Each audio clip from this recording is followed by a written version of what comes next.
Mpendwa, ninakukaribisha katika tafakari ya maisha ya baba yetu ambaye kwa jina lake wanadamu wote tunaitwa, yaani Adam, na sisi ni wana Adam, yaani wanadamu au bin Adam, binadamu. Ni kwa njia ya wimbo naomba tupitie historia ya maisha ya Adamu, vile ambavyo aliishi katika hali ya maisha ambayo hapo kabla hakuwa na uzoefu nao. Yaani ni maisha ambayo alikutana nayo pasipo kutarajia wala kudhani kama ingempata. Aliishi maisha ya amani na furaha katika Edeni, akiwa na tahadhari ya kwamba siku akila matunda ya mti ule angelipatwa na mabaya, lakini uzoefu wa yale mabaya hakuwa nao. Sasa hebu tupite kwa pamoja kwa njia ya wimbo, tukaangaze maisha yake, tupate historia kidogo kwa njia ya wimbo. Karibu niazime masikio yako, twende pamoja. Ni baba aliyetekwa, yeye na mke wake, watoto akapata, akiwa huko utumwani, tumaini la ukombozi likaja akapokea, kalala katika hilo,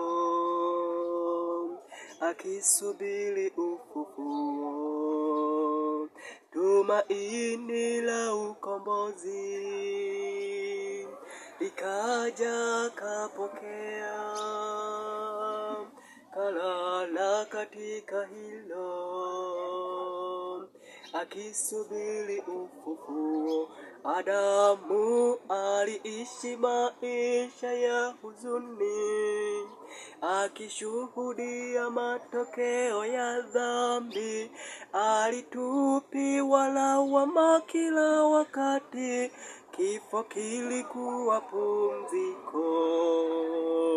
Aliishi maisha ya huzuni, akishuhudia matokeo ya dhambi. Alitupiwa lawama kila wakati, kifo kilikuwa pumziko. Mwokozi Kristo Yesu kashuka kumtafuta, uzao wa mwanamke utakiponda kichwa cha adui. Furaha itakamilika watakapokutanishwa watoto na baba yao, baba na watoto wake. Furaha itakamilika watakapokutanishwa watoto na baba yao, baba na watoto wake. Adamu atatwaa taji yake na kuiweka miguuni pake Yesu. Atashika kinubi na kuimba, watoto tutaitikia. Mbingu itajazwa na furaha kumpata mwana mpotevu na kuishi naye milele pasipo hofu ya mauti.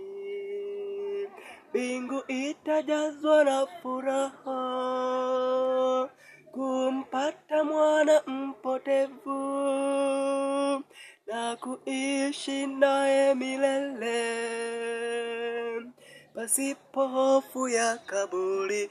Adamu aliishi maisha ya huzuni, akishuhudia matokeo ya dhambi. walitupiwa kila wakati, kifo wa pumziko. Mbingu itajazwa na furaha kumpata mwana mpotevu na kuishi naye milele pasipo hofu ya mauti. Mbingu itajazwa na furaha pata mwana mpotevu na kukaa naye milele pasipo hofu ya mauti. Naam, hiyo ndiyo historia ya kabla ya anguko na baada ya anguko na baada ya kurejeshewa tena ufalme. Kwa maana Adamu aliupoteza ufalme ambao hapo awali Mungu alisema nitamuumba mwanadamu akatawale samaki wa baharini, ndege wa angani, wanyama wa nchi kavu na vyote vijazavyo nchi.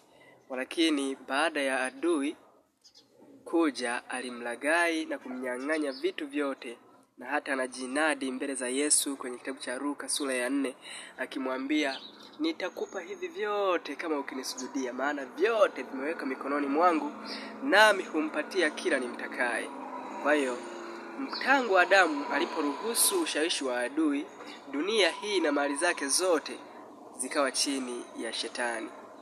Lakini Adamu, pamoja na huzuni aliyoishi hapo awali, atafurahi sana atakapotuona mimi na wewe kama watoto wake tumerejeshwa tena, tumekubali neema ya Yesu Kristo na tumepokea kwa kutii vigezo na masharti vyote ambavyo Bwana wetu Yesu Kristo amevitoa ili aweze kuturejeshea baba yetu na kuturejesha katika ufalme ambao alikuwa ametuandalia tangu awali.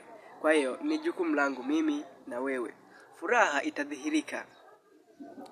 Fikiria ungelikuwa wewe ndiye baba, watoto wako wamepotea, hauna tumaini, lakini baadaye likarejelea. Mungu pale anapomwambia uko wapi wewe, anampa tumaini.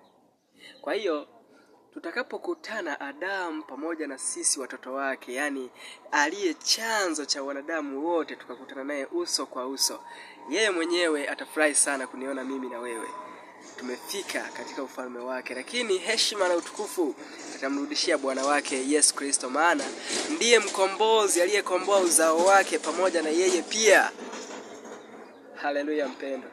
Basi nikutakie tafakari njema, na Bwana akujalie na atuongoze, na tujitahidi kutii masharti ya neema ambayo Kristo ametupatia ili tuweze kuonana na baba yetu mzazi. Ubarikiwe sana.